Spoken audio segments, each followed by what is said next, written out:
Knuckles Comic Issue 6. It starts out with the rest of the Chaotix sitting around, with Vector naturally complaining about not being able to help. After SBO reminds him that Knuckles is trusting them to hold down the fort until he gets back, another earthquake happens, this time much closer. But before we can get that story continued, we cut right back to Knuckles, who is teleported into the room right next to the one with the hostages in it thanks to Archimedes, who plays it smart by whispering at him to be patient. One of the dingoes reveals that they aren't actually interested in negotiating and are planning on leaving while they think that's happening, which makes more sense for warmongers like them. Then Scooby-Doo over here says he's heard something, and one of his fellow men talks like a villain realistically would for a change by saying that Knuckles just thinks he's a hero rather than he is. Knuckles easily defeats all the dingoes, unfortunately not finishing them off so that they won't get up and continue to be a threat. And Laura is delighted and asks if Knuckles and the weirdly named Wine Matcher are alright. Seriously, did they come up with that name by randomly mashing on a keyboard? What's wrong with Bob? So what if he's an echidna? They don't need special names. Julie Sue is literally named Julie, and Laura might as well be Laura. Anyways, Knuckles' mom shows affection, a heartwarming moment, saying that she's missed him. But predictably, that's when some more dingoes come in, and I immediately wonder why I'm taking them so seriously as a threat when Knuckles just proved he can so easily defeat them. I guess I'm worried that they'll decide that now Knuckles is suddenly outmatched against them because the plot demands it. It couldn't be that simple. Fortunately, Knuckles seems to be genre savvy, as he actually left the room with the hostages rather than risk fighting them. But as the dingoes start fading out again, and I wonder why this guy called his fellow soldier vermin, he says that he's sure the general will be quite pleased with whatever they have. Then we cut to the constable, Julie, who's ordered back to base already by headquarters, and not given much of a reason for it. What's going on here exactly? Did the dingoes manage to get a voice imitator to fake the order? Julie is then really surprised at seeing someone get here, but once again, before we can see more, it cuts away. This time to Knuckles' 7 times great-grandpa in front of some camera monitors saying that things look very bad. A fire ant named Dio teleports to his side as the two are old friends, and the old guy reveals that, as it turns out, he's blamed the wrong party for the disturbances, and the dingoes have nothing to do with the energy fluctuations breaking down the barriers between the hyperzones. He then wonders if Haven, the place we saw Knuckles' father in, would have the answers. With the barriers in flux, it's been hard maintaining contact, which is why when he contacts Locke, the screen is all fuzzy. And yes, his name's actually Locke. Not the Final Fantasy VI character though, it's just a strange coincidence. Locke, who reveals that this old guy is Grandpa Hawking himself, starts talking in what's practically a wall of text covering various footage of security monitors. He explains that he believes the current situation can be traced back to an Omega wave that originated in Robototropolis. And the text blurb explains that it happened in issue 50. Never knew it was called the Omega wave, but yeah, it's just as I thought. I knew the zone shenanigans had something to do with the ultimate weapon. So how did he know about this?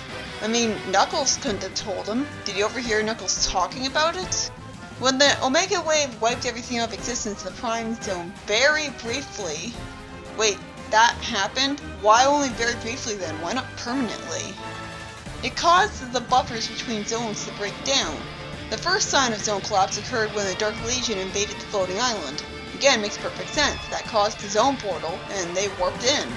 Then Locke tells him about the earthquake in Marvel Zone, and Echidna Paul is taking form on the island again. He then reveals that other zones are now fighting for the same space in his one as an additional fact, and that the echidnas and dingoes are on a collision course, and only one can survive. Wouldn't two worlds crashing into each other just destroy both? Like if someone telefragged themselves by warping inside an object, both objects would be heavily damaged from their internal components being removed and mixing. It's not like any particular one would come out on top. What is it, that the chaos energy of the zones have a battle and decide who wins? Anyways, Knuckles is complimented on how he was prudent to get his mother to safety, although he reveals my disappointment that he wasn't able to save the others. How? If he could get her out of the room, he could get the rest of them right. All they have to do is follow him. Knuckles has said that he's allowed to rest at his office, and again, I'm really thankful that it's turning out the constable and his men are on Knuckles' side.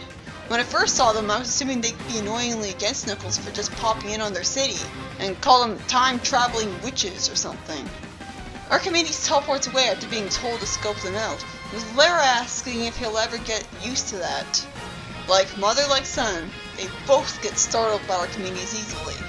It's explained at last why Lara left her husband. Naturally, when her son was born, she thought she'd have a say in his upbringing. Being, his mother and all. But when it turned out that wasn't the case and she had no power in the relationship, she decided to walk away. And she at least sheds a tear so that she looked more sympathetic, but still, you'd think that if she was really that attached to her son, she wouldn't have been able to bear leaving him over this, and would consider that to be not worth it. When Knuckles asked if there were any other options, naturally because he would have liked having a mother in his life, Laura explains, if your bloodlines were more traditional, perhaps. This is interrupted when the constable tells him that there may be a solution to the whole disturbances problem, and it's not as simple as the hyperzone projector. But then that is interrupted by an earthquake, and the Dingoes make a plan to use the echidna hostages to lure the echidnas to them, but then immediately misses the point of hostages by trying to execute them so that they can't be used as hostages anymore. You idiots. Fortunately, before the situation can get way too depressing, Knuckles comes in out of nowhere to save the day. I didn't know he was that close to these guys in proximity. Julie dodges the plasma gun's laser and lands on top of her opponent, making snarky remarks. And Knuckles tries to get the location of the Dingo Master, but after a racist remark from the Dingo refusing to help him, some civilians at the city decide to be helpful and tell Knuckles what he needs to know because they saw him recently. I didn't know the Dingo leader came here. That was convenient. After Julie gets suspicious of how easy this is, another earthquake happens, and Knuckles shows he now cares more about her by offering to help her up, but she naturally turns him down because she doesn't want to look weak.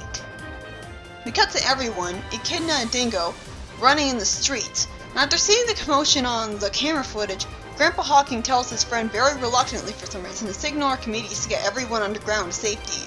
Then Knuckles and Julie and some other allies get on their way to their main enemy, and we see the boss of the Dingoes show that he actually has an advantage in a fight by having a magical power glove. Knuckles shows up, trying to tell him to get to the underground bunker as if he deserves to be saved, and after a fight starts from him mistaking it for a threat due to poor wording, and Julie shows annoyance again, saying that she can take care of herself, Julie tells the sergeant to get everyone out of here. After Dingo gets threatened in the hopes of finding the other hostages, and Grandpa Hawking tells the constable to order everyone to the shelters because I guess they've got special coating on the walls that will magically protect them from their pocket universe collapsing. We then cut back to Knuckles' fight.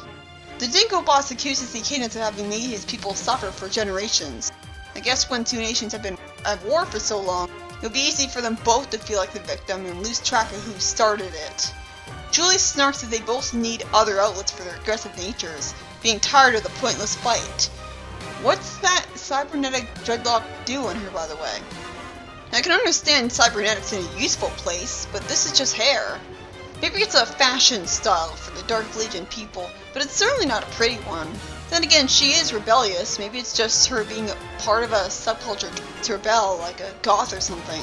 But why would the oppressive Dark Legion allow for subcultures? As Lara is taken down to the bunker, she shows compassion by saying that they should be taking care of those more in need after being told to watch her step, for what I can only assume is because she's considered as royalty. Just having paged if necessary. Oh, so VCRs get banned in the city, but pagers are a-okay. It's like they realize they can't really go through with the technology ban writing-wise because it won't make for good stories, having too many restrictions. So they just have it be followed very selectively out of common sense from the people. But a faxing machine is no different of a modern luxury than a VCR, so is it just the electronic media that's banned? Electronic media had nothing to do with the Dimitri incident. Suddenly, Knuckles, Julie, and the head Dingo get conveniently warped to exactly where they want to go for some reason.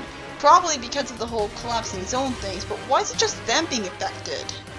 Then they get warped into the bunkers, with Knuckles being the mediator of the fight for once, saying that if the Dingoes and Echidnas fight, they'll have to enter the hand.